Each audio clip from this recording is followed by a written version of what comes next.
इस क्लास में हम लोग सॉल्व करेंगे एक्सरसाइज 5.1 का क्वेश्चन नंबर 34।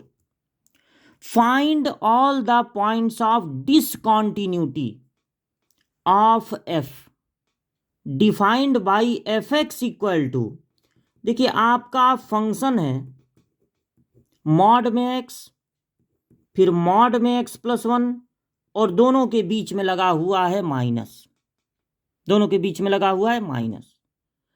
तो एफ एक्स कब कब डिसकॉन्टिन्यू होगा, यानी अगर हम इसका ग्राफ प्लॉट करें तो कब कब पेन उठाना पड़ेगा, अगर इसका ग्राफ प्लॉट करें तो कब कब पेन उठाना पड़ेगा। आपको जो फंक्शन दिया गया है ये भी एक मॉड फंक्शन है जिसको कहते हैं मॉड्यूलस फंक्शन, और ये भी एक मॉड्यूलस फंक्शन है। अगर आप इस फंक्शन को अलग से, इफ इस फंक्शन को अलग से एक फंक्शन मान लें जी एक्स, अब एफ एक्स से इसको रिप्रेजेंट कर रहे हैं तो इसको एफ एक्स के अलावा किसी g x, h x, p x, q x कुछ लिख लीजिए, और एक फंक्शन एच एक्स, ये एच है, एच एक्स, ये इसको सपोज कर लीजिए यानी एक्स प्लस वन को। अब देखिए क्या होगा, g x and h x both are modulus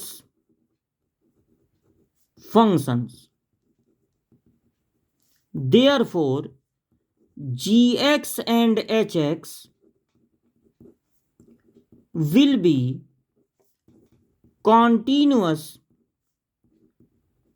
at every real value। देखिए जो मॉड्यूलस फंक्शन होता है वो कभी भी डिसकॉन्टिन्यूअस नहीं होता।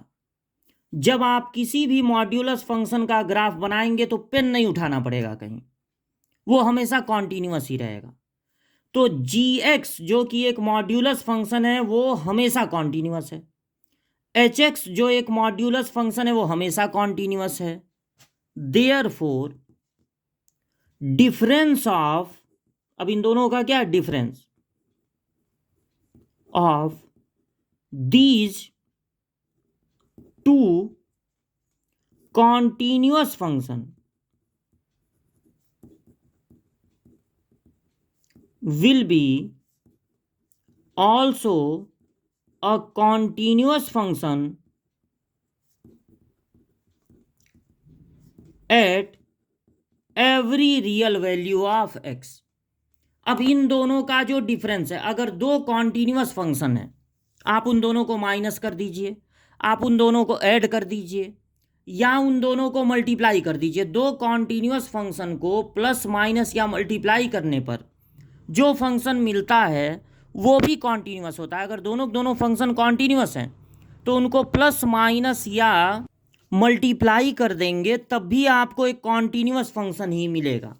अगर आप दोनों को डिवाइड करते हैं, दो कॉन्टिन्यूअस फंक्शन है दोनों को डिवाइड करते हैं, तब ये कभी डिसकॉन्टिन्यूअस हो सकता है। जब डिनोमिनेटर जीरो होगा तब ये डिसकॉन्टिन्यूअस हो सकता है, लेकिन दो कॉन्टिन्यूअस फंक्शन को आप ऐड कर दीजिए तो भी कॉन्टिन्यूअस मिलेगा, सब्ट्रैक्ट कर दीजिए तब भी कॉन्टिन्यूअस मिलेगा, दोनों का मल्टीप्लाई कर दीजिए तब भी आपको एक कॉन्टिन्यूअस फंक्शन ही मिलेगा। तो हम ये जानते हैं, हम लिख देंगे कि जी एक्स इसको जो सपोज किए थे वो कॉन्टिन्यूअस है, एच एक्स इसको जो सपोज किए थे वो भी कॉन्टिन्यूअस है। तो दो कॉन्टिन्यूअस फंक्शन का जो डिफरेंस होगा वो भी हमेशा एक कॉन्टिन्यूअस फंक्शन ही होता है। इसलिए जो यहाँ पर पूछा था कि पॉइंट ऑफ डिसकॉन्टिन्यूटी, जो आपको आंसर में लिखना है पॉइंट्स ऑफ डिसकॉन्टिन्यूटी, वो आंसर होगा नन। मतलब ये कॉन्टिन्यूअस फंक्शन है भाई, ये कभी डिसकॉन्टिन्यूअस होगा ही नहीं। ये नहीं कि पॉइंट ऑफ डिसकॉन्टिन्यूअस 2 पर डिसकॉन्टिन्यूअस हो जाए, 0 पर -1 पर डिसकॉन्टिन्यूअस हो जाए, ये कभी डिसकॉन्टिन्यूअस नहीं होगा, ये हमेशा कॉन्टिन्यूअस रहेगा। इसलिए आपका आंसर होगा नन, मतलब ये कहीं भी डिसकॉन्टिन्यूअस नहीं होगा।